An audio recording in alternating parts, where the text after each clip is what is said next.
2024년 11월 13일 수요일입니다. 오늘 하나님께서 우리에게 깊이 생각하고 깨닫고 마음에 새기라 주시는 말씀은 전도서 5장 10절과 11절 말씀입니다. 먼저 말씀을 함께 봉독하십니다. 은을 사랑하는 자는 은으로 만족하지 못하고 풍요를 사랑하는 자는 소득으로 만족하지 아니하나니 이것도 헛되도다. 재산이 많아지면 먹는 자들도 많아지나니 그 소유주들은 눈으로 보는 것 외에 무엇이 유익하리야.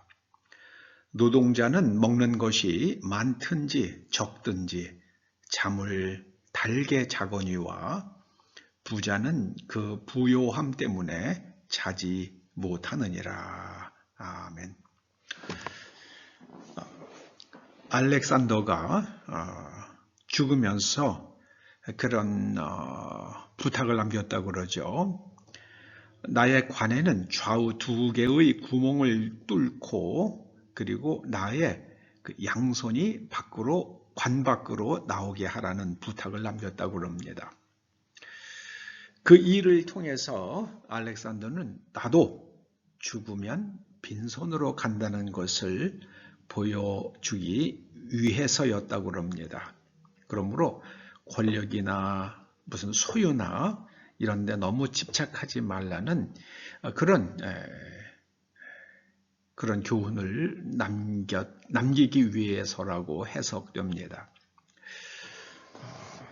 우리나라에서 가장 아주 단단한 그룹으로 꼽히는 삼성그룹의 창업자인 고 이병철 회장은 그 소화기능이 좀 약하셨다고 그래요.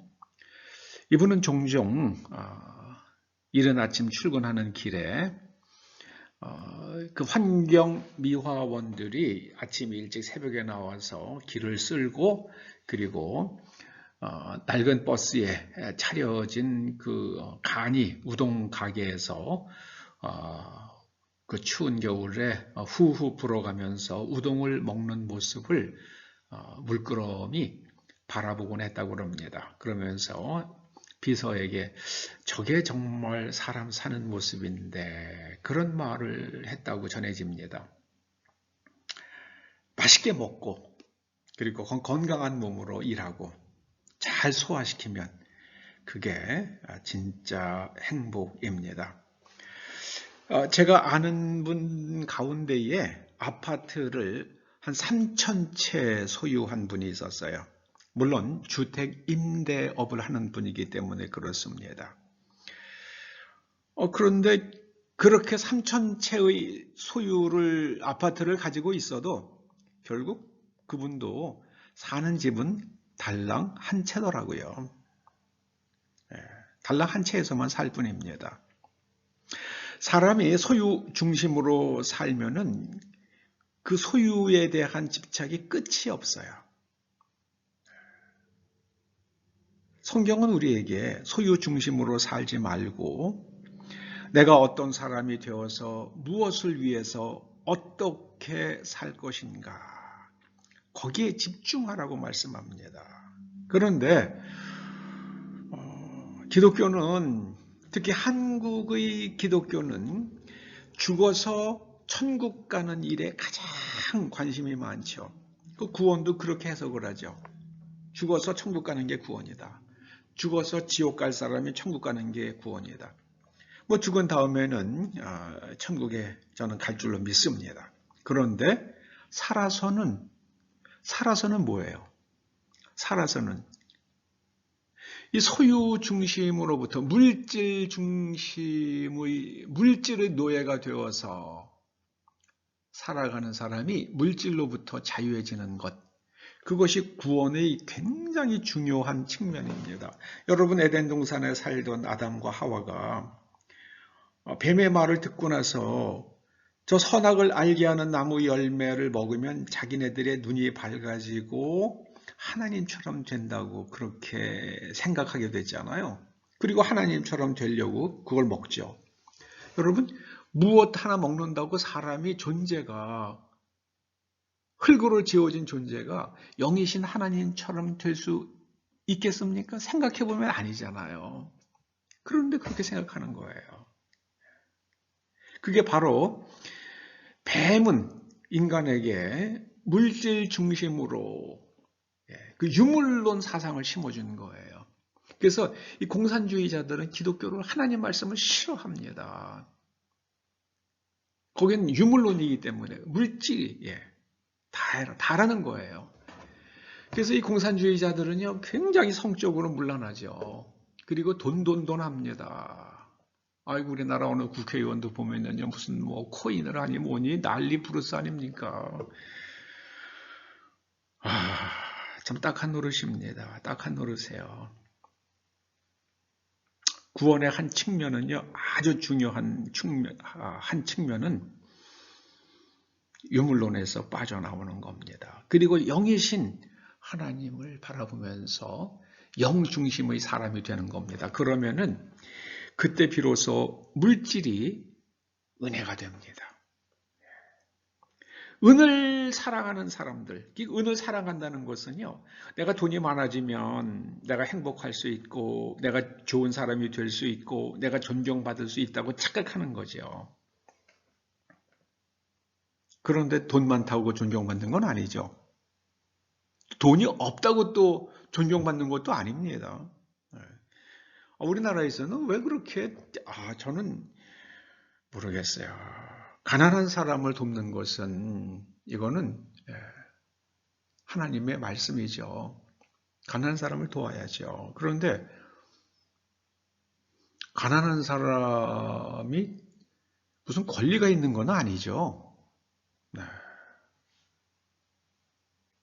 도움을 받고, 도움을 받지 않고 살아갈 수 있는 사람이 되기 위해서,